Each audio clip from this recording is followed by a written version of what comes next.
Ma'mini qarayli, noinsoflarni nagli turuqnushkani stalbani orqasiga bekitib qo'yishyapti. Yashirincha xizmat olib borish, radarlarni yashirincha qo'yish qonunga zid desa ham baribir o'zligi bilganidan qolishmayapti. Bu turuqnushkani hozir Bratskiy mogilladan Sergeli to'rga keturishga qo'yishgan. Kechqurunlari ko'p joylarda bunaqa turuqnushkalar qo'yilyapti. Polni menga video tashib berishyapti. Yangi O'zbekistonda o'ng tomon, chap tomonga ham kechqurun qo'yishyapti. Nurafshon yo'lida reshotkalarni orasiga bekitib qo'yishyapti. O'tda ham turuqnushka. Telebashlarni oldida bitta trekker birda oldiga qo'yib olib turib, bagajini ko'tarib qo'yib qo'yishyapti.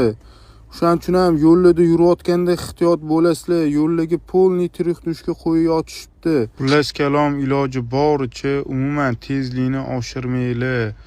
Iloji boricha 60 ta yurishga harakat qilinglar. Joninglar sog' bo'lsin.